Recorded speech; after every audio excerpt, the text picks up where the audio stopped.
सुन बेटा, 1 घंटे में तेरी विदाई है और अब मैं तुझे सबसे जरूरी बात बताने जा रही हूँ। ध्यान से सुनना। हाँ मम्मी बताओ ना, मैं सुन रही हूँ। बेटा, ससुराल में सबसे जरूरी है सबको अपनी मुट्ठी में रखना और उसके लिए तुझे सबका दिल जीतना पड़ेगा। ओहो, ऐसी बात है क्या? मगर मैं ऐसा करूंगी कैसे मम्मी? अरे बेटा, मैं हूं ना, मेरे पास 101 नुस्खे हैं जिससे तू अपनी पति, सास और ननद का दिल जीत सकेगी। बस तू ससुराल पहुंच और फिर मैं तुझे सिखाती हूँ। बिल्कुल मम्मी, जैसा आप कहो। थोड़ी देर में कांति की विदाई हो जाती है और फिर अगले दिन ससुराल में उसकी मुंह दिखाई थी। कांति नई साड़ी पहनकर तैयार होती है।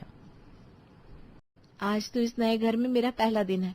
जैसा मम्मी ने कहा है, मैं सबका दिल जीत लूंगी। अरे कांति, अपने आप से क्या बातें कर रही हो? नहीं कुछ नहीं जी, वो तो बस ऐसे ही। अच्छा ठीक है, मैं बाहर जा रहा हूँ और अभी जाकर किसी को तुम्हारे पास भेजता हूँ। प्रीत जाता है और उसकी बहन मीनल कांति के पास आती है। अरे भाभी, आप अभी तक तैयार नहीं हुई? आपको बताया गया था ना कि 10 बजे से घर में मेहमान आने लगेंगे। जी दीदी, पर मैंने साड़ी तो पहनी है। ये कैसी हल्की सी साड़ी है भाभी, जरूर आपके मायके से आई होगी। खैर फिलहाल इसे उतार दीजिए और दूसरी साड़ी पहन लीजिए, कोई भारी वाली पहनना जो हमने दी हो। जी ठीक है दीदी। मीनल इतना कहकर चली जाती है। ये बात कांति को बहुत बुरी लगती है। ये तो बहुत नकचड़ी है, कैसे बात करके गई मुझसे? भला क्या बुराई है इस साड़ी में? अब बोल के गई है तो बदलनी तो पड़ेगी। कांति ना चाहते हुए भी साड़ी बदल लेती है। कांति साड़ी बदलकर तैयार हो जाती है और बिल्कुल सुंदर नई नवेली दुल्हन लग रही थी। वो खुशी खुशी नीचे आती है जहाँ सारे मेहमान बैठे थे। आओ आओ, यहाँ आकर बैठ जाओ बहू। अरे वाह, तुम्हारी बहू तो बहुत सुंदर है बिंदिया दीदी, एकदम चांद सा मुखड़ा है इसका, तो कहीं नजर न लग जाए। हाँ जी, रंग रूप तो बिल्कुल गुड़िया जैसा है, ढूंढ कर सुंदरी लाई है आप तो भाभी। हाँ सो तो है। सब लोग कांति की भर भर के तारीफ करते हैं, लेकिन बिंदिया बस हल्की सी हंसी हंसती है। ये देखकर कांति को बहुत अजीब लगता है। तभी एक पड़ोसन कांति की तरफ लिफाफा बढ़ाती है। ये ले बेटा तेरा शगुन। अरे हमारी प्रीत ने तो बहुत ही अच्छी बहू चुनी है। अरे बस भी करो अब, मान लिया बहुत सुंदर है, पर मेरा बेटा भी कोई कम थोड़ी ना, वो भी तो एकदम हीरा है, हीरा। उसे तो कोई भी लड़की मिलती तो हीरोइन जैसी ही मिलती। बिंदिया की बात सुनकर सब हंस देते हैं, लेकिन कांति को ये बात अजीब सी लगती है। वो मन ही मन सोचने लगती है, ये क्या बात हुई? मेरी तारीफ हो रही है तो इन्हें परेशानी क्यों हो रही है? एक तो इन्होंने खुद मेरी जरा सी तारीफ नहीं की और अब ऊपर से जब दूसरा कोई कर रहा है तो उसे भी रोक रही है। जैसे तैसे मुंह दिखाई की रस्म पूरी होती है। कांति सबके पैर छूती है, सब औरतें उसे आशीर्वाद देती है और फिर अपने अपने घर चली जाती है। कांति भी अपने कमरे में अकेले बैठी थी। अरे क्या हुआ कांति, यहाँ कमरे में अकेले क्यों बैठी हो? बाहर चलो, सबके पास चलकर बैठो ना। क्या फायदा जी, मम्मी जी और दीदी तो मुझसे बात करेंगे नहीं, तो चाहे मैं उनके साथ बैठूं या यहाँ पर अकेले, क्या ही फर्क पड़ेगा? क्या हुआ कांति, ऐसा क्यों कह रही हो? दीदी या मम्मी ने तुमसे कुछ कहा है क्या? वो दोनों कुछ कहती कहाँ है, बस जब देखो तब मुंह बनाए रहती है। सच कहिएगा, क्या उन्हें मैं पसंद नहीं हूँ? आपको मेरी कसम। कसम के आगे प्रीत सच छुपा नहीं पाता और संकोच के साथ अपनी बात बताता है। वो दरअसल कांति, माँ और दीदी ने मेरे लिए एक दूसरी लड़की को पसंद किया था, लेकिन मुझे तुम पसंद आ गई थी और मैंने उस लड़की को मना कर दिया था। बस इसी बात से वो दोनों तुमसे चिड़ी हुई हैं। ओह, तो ये बात है, अब मैं समझी। लेकिन कांति, दोनों दिल की बहुत अच्छी हैं और तुम तो उनसे भी ज्यादा अच्छी और प्यारी हो। मुझे पूरा यकीन है कि तुम उनका दिल जरूर जीत लोगी। हाँ, मक्खन मत लगाइए, लेकिन मैं पूरी कोशिश करूंगी। ये हुई ना बात। चलो इसी बात पर मैं तुम्हारे लिए आइसक्रीम ऑर्डर कर देता हूँ। कांति प्रीत से बातचीत करती है और फिर उसका दिल हल्का हो जाता है। फिर कुछ दिनों के बाद कांति पग फेरे के लिए मायके जाती है। मम्मी, आपने कहा था ससुराल वालों को मुट्ठी में कर लूंगी तो सब अच्छा होगा, लेकिन वो लोग तो मुझे पसंद ही नहीं करते। मेरी सास और ननद का दिल जीतना इतना आसान नहीं है। अरे ऐसा नहीं है बेटा, अभी तूने सही तरीके अपनाए नहीं ना, इसलिए ऐसा हो रहा है। तो फिर आप बताइए ना, मैं क्या करूं जिससे वो दोनों मुझ पर खुश हो जाए? देख, सबसे पहले तो तू अपनी सास पर ध्यान दे। कल ससुराल में अपनी सास से 2 घंटे पहले उठ जाना और झाड़ू से लेकर पोछा तक सब कुछ कर देना। सुबह सुबह सारा काम पहले से हो चुका है, ये देखकर तेरी सास अपने आप पिघल जाएगी। वाह, ये आइडिया तो काफी अच्छा लग रहा है मम्मी, चलो मैं ट्राई करके देखती हूँ। अगले दिन कांति प्लान के हिसाब से सुबह सुबह 4 बजे उठ जाती है और फिर अपनी सास के उठने से पहले झाड़ू लगाती है, पोछा करती है, यहाँ तक कि रसोई भी साफ कर देती है।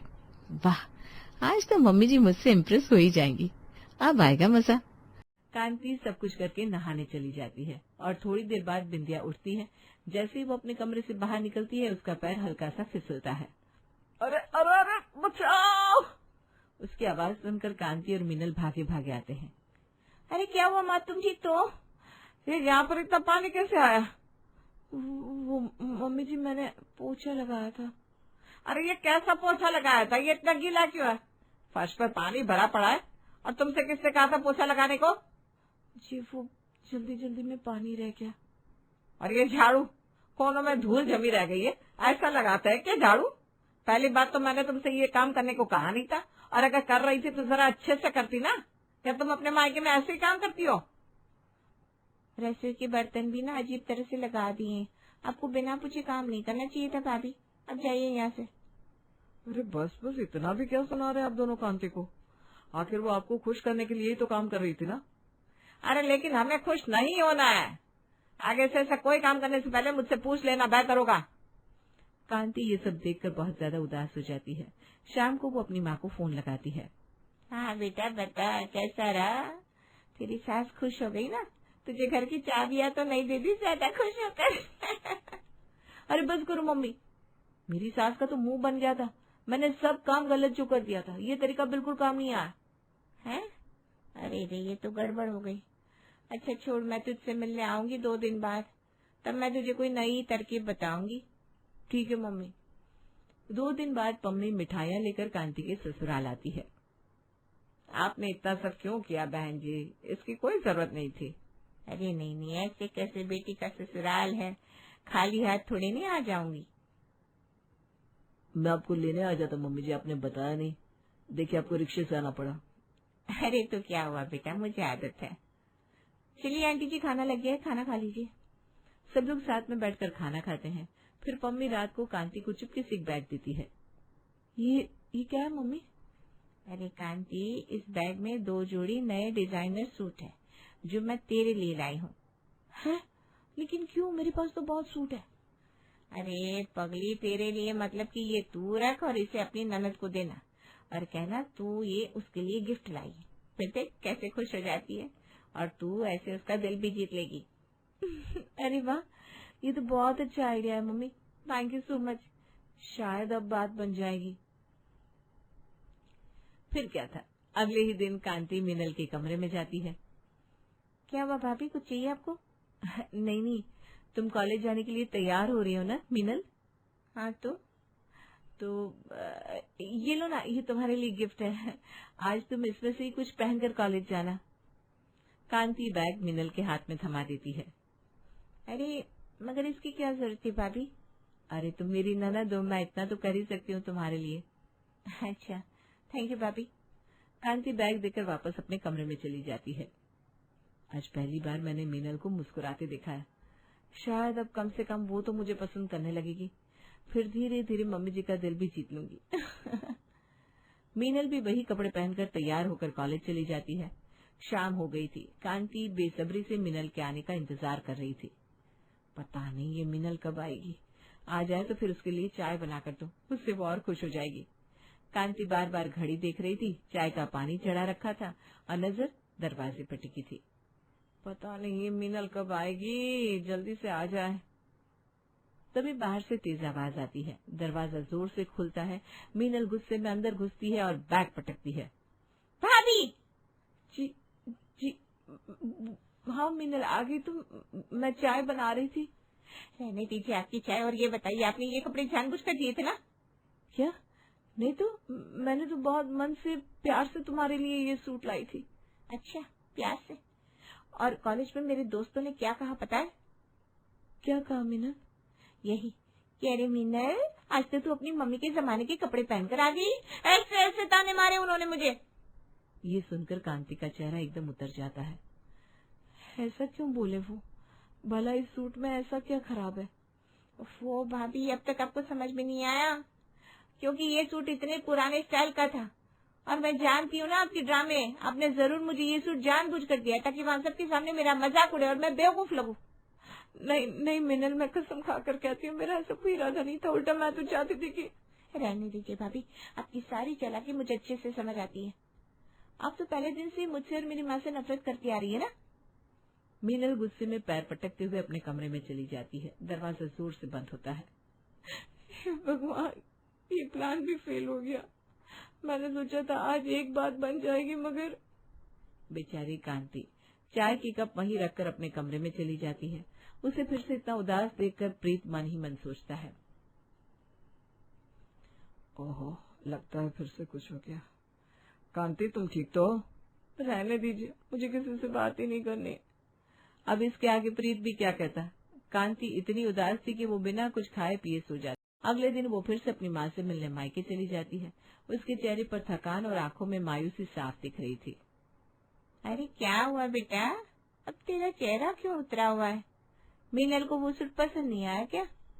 मम्मी, कुछ भी काम नहीं आ रहा, जो भी करती हूँ उल्टा पड़ जाता है। पहले काम वाला प्लान खराब, फिर गिफ्ट वाला भी। ओहो, मगर ऐसा कैसे?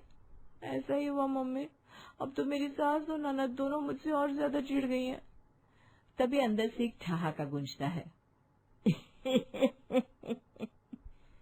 दादी, माजरा है, तूने क्यों सबके दिल जीतने का ठेका ले रखा है? दादी, मैं कोशिश कर रही हूँ, सबसे प्यार से पेश आ रही हूँ, लेकिन फिर भी कोई मुझसे खुशी नहीं हो रहा। अरे ये ससुराल वालों का दिल जीतने की टिप्स तू किससे ले रही थी? अपनी मम्मी से। अम्मा, ऐसे क्यों हंस रही हो? क्योंकि तू आज तक अपने ससुराल में मेरा दिल तो जीत नहीं पाई और चली मेरी पोती को गुड़ सिखाने। दादी की बात सुनकर कांति और पम्मी दोनों चुप हो जाते हैं। खैर ये सब छोड़ कांति, मैं तुझे तरीका बताती हूँ। सच में दादी? बताओ ना, क्या है तरीका? बेटा, तू बस आज ही ससुराल जा और अपने ससुराल वालों के लिए मिर्च का पराठा और आलू का अचार बना दे। वाह, भला ये क्या तरीका हुआ अम्मा? दादी, वैसे ही मैं किसी का दिल नहीं जीत पा रही हूँ और आप यहाँ मुझे घर से निकलवाने की तैयारी में लगी हो।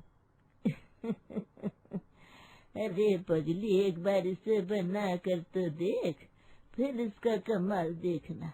रुक, अभी रेसिपी बताती हूँ। दादी कांति के कान में कुछ फुसफुसाती है। दादी की बात सुनकर कांति एकदम चौंक जाती है। ओह अच्छा, तो ये बात है। अरे ये आप दोनों आपस में क्या खुसफुसाहट कर रहे हो? कोई मुझे भी तो बताओ। अरे ये मेरे और कांति के बीच की बात है, तुम्हें नहीं बताएंगे। ठीक है, फिर मैं भी देखती हूँ। जब मेरे इतने अलग अलग तरीके काम नहीं किए तो आपका ये तरीका कैसे काम करेगा अम्मा? हाँ, देख लेना। अरे कांति बेटा, अब तू जा और जीत ले अपने ससुराल वालों का दिल, वो भी चुटकियों में। ठीक है दादी। दादी की सलाह मानकर कांति जल्दी से अपने ससुराल लौटती है। उसे देखकर उसकी सास बिंदिया कहती है, अरे तू तो कल सुबह लौट कर आने वाली थी ना कांति, इतनी जल्दी कैसे आ गई? वो माँ जी, मेरा ना आप लोगों के बिना दिल नहीं लग रहा था, इसलिए मैं आज ही वापस आ गई। बस भाभी, मक्खन लगाना बंद करिए। मैं जरूर इन्हें भैया की याद आ रही होगी, इसलिए आज ही वापस आ गई। भाई सही कह रही है तू। चल हम अपने कमरे में चलते हैं। बिंदिया और मीनल अपने कमरे में चली जाती है और कांति मन ही मन सोचती है, अभी आप दोनों को मुझे जितने ताने मारने हैं मार लीजिए और मुझसे जितनी नफरत करनी है कर लीजिए, लेकिन कल सुबह सब बदल जाएगा। मन ही मन हंसते हुए कांति अपने कमरे में चली जाती है और अगले दिन सुबह सुबह जल्दी उठकर वो रसोई में नाश्ता बनाने लग जाती है। लेकिन कहीं न कहीं उसे भी डर लग रहा था, उसका ये प्लान कहीं फिर से उल्टा न पड़ जाए। नहीं नहीं नहीं, मुझे डरना नहीं चाहिए। अब तो मैं सब कुछ भगवान पर छोड़ रही हूँ, जो होगा देखा जाएगा। कांति मिर्च का तीखा पराठा बनाती है, साथ में ऐसा खट्टा तीखा आलू का अचार कि आंखों में पानी आ जाए। खाने की खुशबू पूरे घर में फैल जाती है। अरे मम्मी, आज नाश्ते में क्या बना है? पता नहीं, कुछ अलग सा लग रहा है। चल चल कर देखते हैं। सब लोग एक साथ खाने की टेबल पर बैठते हैं। तभी कांति अपनी सास से कहती है, आइए मम्मी जी, आज मैंने नाश्ते में कुछ खास बनाया है। अच्छा, फिर चेक कर देखते हैं आपने ऐसा क्या कमाल कर दिया नाश्ता बनाने में। जैसे ही सब लोग एक और खाते, बाप रे बाप, ये क्या है? पानी पानी। अरे कांति, ये तो बहुत तिक्का है। लगता है आप सबको बहुत पसंद आया। ये मेरी दादी की स्पेशल रेसिपी है। पसंद? अरे बहू, मैं तेरा हाथ जोड़ती हूँ, अब ये दोबारा मत बनाना। भाभी, आपने ये जानबूझकर किया ना, मगर क्यों? कांति मुस्कुरा देती है और मीना से कहती है, हाँ मीना, मैं जब से इस घर में आई थी आप सबका दिल जीतने की कोशिश कर रही थी, मगर कुछ भी कर लो आप खुश ही नहीं होते थे। इसलिए मेरी दादी ने ये खास रेसिपी बताई आपको खुश करने की। रसोई में मिर्च के पराठे और आलू के अचार और रखे हुए हैं, मैं अब भी लेकर आती हूँ। बस भाभी, आपने हम सबका दिल जीत लिया, सचमुच। बस बस। हाँ बहू, अब बस और नहीं। कांति के इस कारनामे पर सभी लोग एक साथ हंसते हैं और इस तरह से मीनल, बिंदिया और कांति की दोस्ती गहरी हो जाती है। अरे बहू, नाश्ता बना कि नहीं अभी तक? बस ला रही हूँ माँ जी। पूनम जल्दी से सबके लिए टेबल पर नाश्ता सर्व करती है। ये लीजिए, आज मैंने आप सबके लिए गर्मा गर्म आलू के पराठे बनाए हैं। अरे वाह भाभी, फिर तो आज नाश्ता करने का मजा ही आ जाएगा। पराठे के साथ दही भी है क्या? अब पराठे बनाए हैं तो पराठे के साथ दही तो कंपलसरी है ना देवर जी। मैं अभी लेकर आती हूँ। पूनम दही लेकर आती है। सब बड़े ही मजे से दही के साथ आलू के पराठे खाते हैं। अरे बहू, पराठे खत्म हो गए क्या? मैंने तो बस 4 ही पराठे खाए थे। हाँ, पेट तो मेरा भी नहीं भरा। 4 पराठों पे कहाँ पेट भरता है। अच्छा, मैंने तो सबके लिए 4-4 पराठे ही बनाए थे। कोई बात नहीं, आप लोग थोड़ी देर रुको, मैं अभी और पराठे सेक कर लाती हूँ। पूनम जल्दी से सबके लिए और पराठे सेक कर लाती है और सब कम से कम 6 से 7 पराठे खा जाते हैं। अब आया ना मजा। 3-4 पराठे खाकर तो पेट में कुछ हलचल भी नहीं होती। जब तक 6-7 पराठे ना खा लो तब तक पेट नहीं भरता। इन लोगों का खाना देखकर पूनम भी हैरान थी कि कोई भला सुबह सुबह नाश्ते में इतना खाना कैसे खा सकता है। तभी शाम को, बहुत सुबह भी हमने आलू के पराठे खाए थे और दिन में भी रोटी सब्जी खाई थी। अब रोटी खाने का मन नहीं कर रहा। एक काम कर, तो सबके लिए दाल चावल बना ले और साथ में आलू का थोड़ा चोखा कर लेना। ठीक है मम्मी जी। पूनम किचन में दाल चावल बनाने जाती है तो पीछे पीछे उसकी सासू माँ भी किचन में आ जाती है। अरे ये क्या बहू, तूने बस इतने से चावल भिगोए हैं? नहीं मम्मी जी, मैंने बड़ी वाली 1 कटोरी चावल भिगोए हैं। अरे 1 कटोरी चावल में क्या होगा बहू, कम से कम 2 कटोरी चावल तो बना। अब रात को हम रोटी तो खा नहीं रहे तो चावल ही भरपेट खाएंगे ना। लेकिन मम्मी जी, 2 कटोरी चावल कुछ ज्यादा नहीं हो जाएंगे? तू तो ऐसे कह रही है बहू जैसे तेरे आने से पहले हमारे घर में खाना ही नहीं बनता था। अरे मैं हमेशा से 2 कटोरी चावल ही बनाती आई हूँ और हमारे घर में 2 कटोरी चावल आराम से लग जाते हैं। चल बना ले अब सासू माँ तो पूनम को ये बोलकर चली जाती है, लेकिन उनकी ये बात सुनकर पूनम का मुंह खुला का खुला रह जाता है। हे भगवान, इतने चावल तो मेरे घर में तब भी नहीं बनते थे जब मेरे घर में कोई मेहमान आते थे। पता नहीं ये लोग एक साथ इतना सारा खाना कैसे खा लेते हैं। पूनम टेबल पर दाल चावल सर्व करती है और देखते ही देखते वो लोग 3-3 प्लेट दाल चावल सफा चट कर जाते हैं। अब तो भी खा लेना बहू। दाल चावल बहुत स्वाद बनाया तूने, खाकर मजा आ गया। जी जी मम्मी जी, थैंक यू। अब सबने इतना खाना खा तो लिया, लेकिन रात को किसी को भी बेचैनी की वजह से नींद नहीं आ रही थी। यार मुझे तो नींद ही नहीं आ रही, पता नहीं क्या हो रहा है। अरे जब आप रात को इतना ज्यादा खाना खाओगे तो नींद कैसे आएगी? अरे खाने से सोने का क्या वास्ता, और नींद भूखे पेट नहीं आती, खाना खाकर तो अच्छी खासी नींद आती है। सो जाओ तुमसे तो बात करने का ही फायदा नहीं है। कोई भी पूनम की बात सुनने को तैयार नहीं था। तभी कुछ दिन बाद, ये देखिए सीता जी, इस वीडियो में ये लड़की क्या कह रही है? क्या कह रही है? सुनकर देखिए। आजकल लोगों को खाना डाइजेस्ट ना होने की बड़ी समस्या हो गई है, लेकिन असल में प्रॉब्लम उन चीजों में है जो वो खाते हैं। आमतौर पर हम सबके घरों में रोटी और चावल ही खाया जाता है और वही तो असली परेशानी की जड़ है। अगर स्वस्थ रहना है तो आटा और चावल छोड़ दो और आज से बस हेल्दी खाना खाओ। अच्छा, इसका मतलब सारी दिक्कत इस आटे और चावल में है, तभी कुछ दिनों से इतनी बदहजमी सी रहती है। बहू को बोलती हूँ आज से घर में रोटी और चावल नहीं बनेगा, बहू, ए बहू। आई मम्मी जी। बोली मम्मी जी, क्या हुआ? कुछ खाने को बनाना है क्या? अरे नहीं नहीं, अभी नहीं, अभी तो सीधा दोपहर में ही लंच करेंगे। लेकिन मैंने तुम्हें ये बताने के लिए बुलाया था कि आज से घर में तू रोटी और चावल मत बनाना। अभी मैं और तेरे पापा जी ये वीडियो देख रहे थे, इसमें साफ साफ बताया है कि आजकल आटा और चावल खाने से सेहत खराब हो रही है।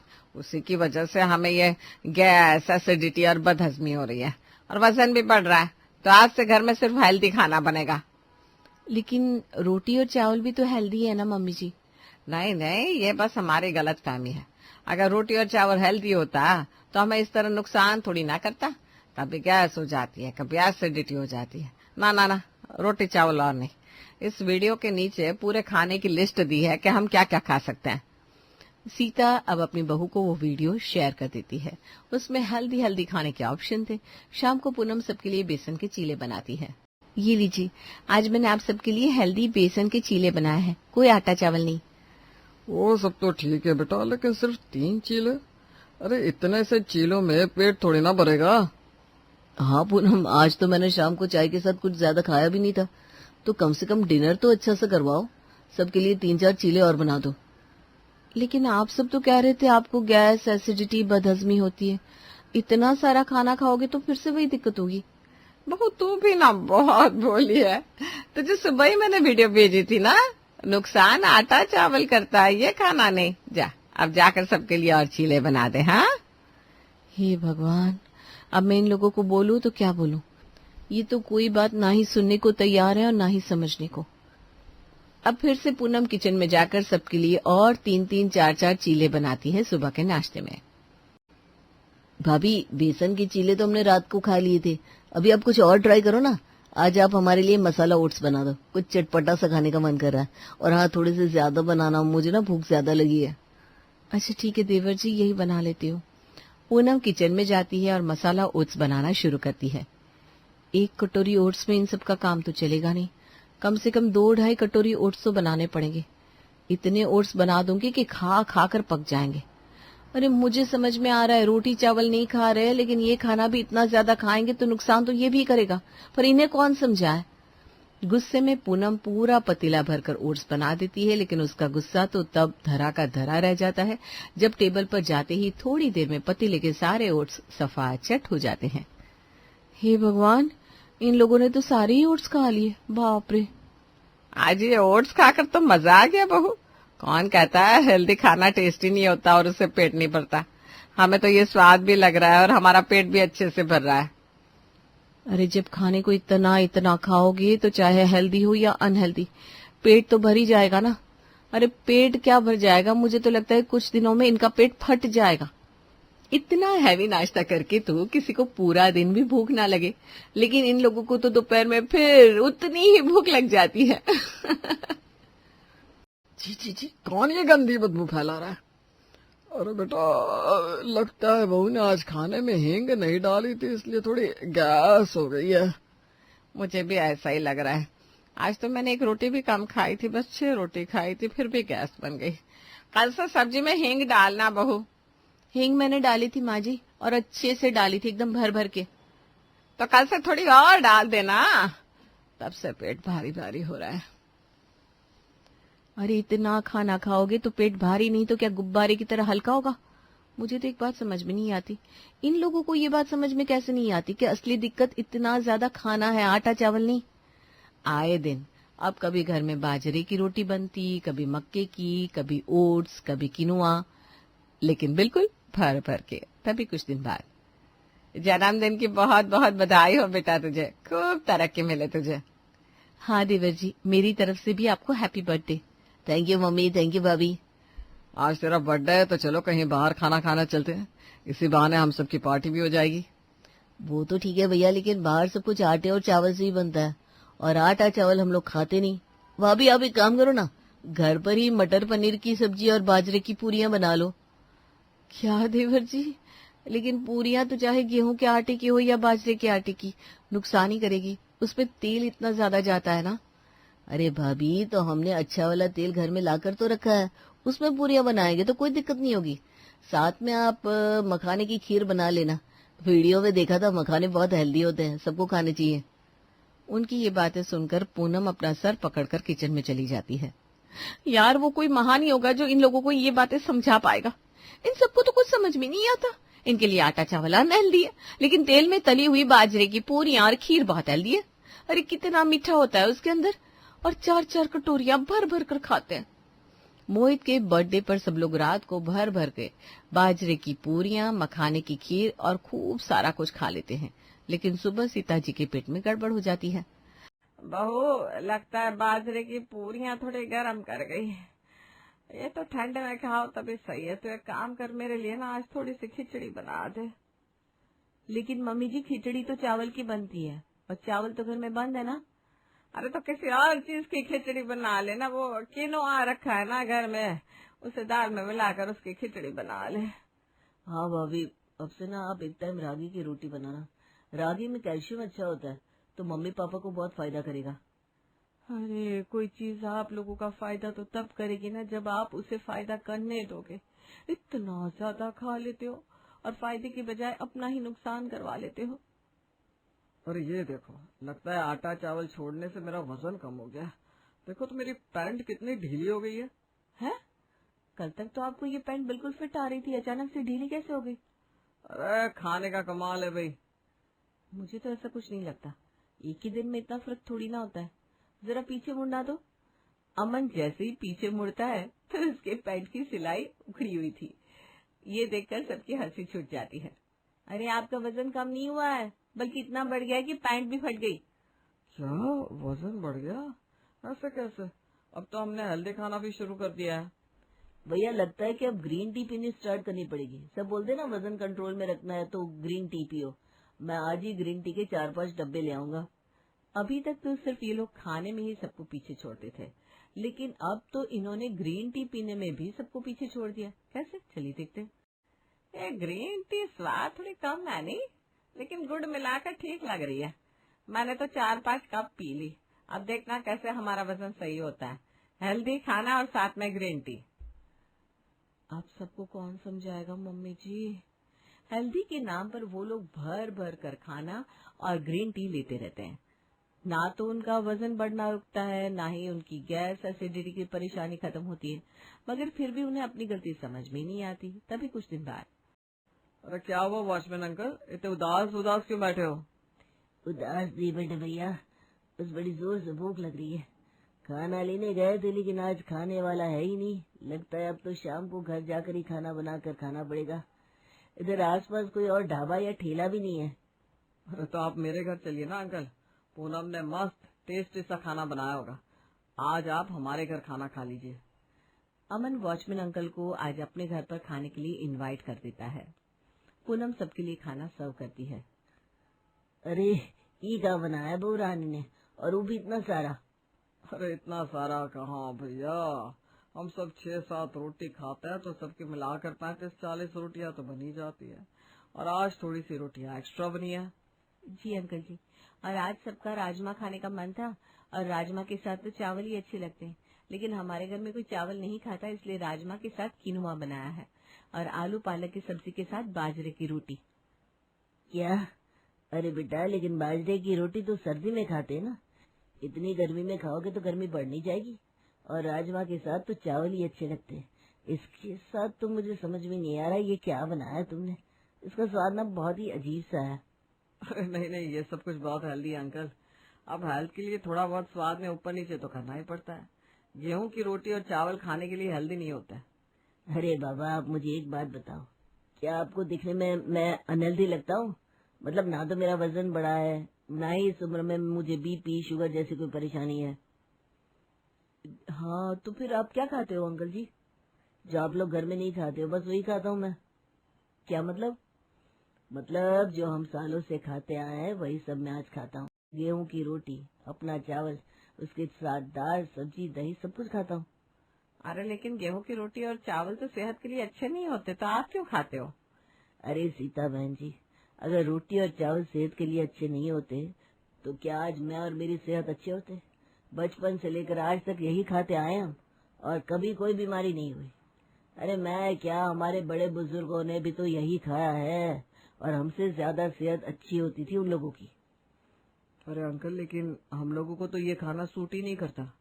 बेटा, तुम कह रहे हो कि बहुत टाइम से तुमने गेहूं की रोटी और चावल नहीं खाया, लेकिन तुम्हें पता है तुम्हारा वजन अभी भी पहले की तरह ही बढ़ा हुआ है। क्योंकि दिक्कत गेहूं की रोटी या चावल में नहीं है, दिक्कत है ज्यादा खाना खाने में। बड़े बुजुर्ग हमेशा एक बात कहते थे, अति चाहे किसी भी चीज की हो लेकिन अच्छी नहीं होती। लिमिट में रहकर सब खाओगे तो कुछ नुकसान नहीं करेगा। मैं खुद एक टाइम में सिर्फ 2 या 3 रोटी खाता हूँ या थोड़े से चावल खा लेता हूँ। अगर इतनी इतनी रोटियां खाने लगे तो कैसे काम चलेगा।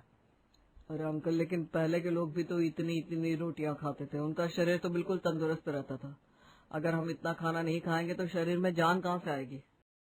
अरे तो बेटा, पहले के लोग खेतों में मेहनत भी तो कितनी करते थे और वो अपनी भूख के अनुसार खाते थे। आजकल पहले जितनी मेहनत कहाँ रह गई है, कहाँ हम इतना पसीना बहा पाते हैं। इसलिए आज के समय में तो जितना कम खाओ उतना ही अच्छा है। 2-3 रोटी से ऊपर खाना ना तो ठीक से पचता है, वजन को बढ़ा ही देता है। आप बात तो ठीक कह रहे हो भैया, क्योंकि रोटी चावल छोड़कर भी हमें कुछ ज्यादा फायदा हुआ नहीं। गैस और एसिडिटी तो पहले की तरह ही बनती है और वजन भी पहले जितना ही है। बहू, आज से घर में नॉर्मल खाना ही बनेगा।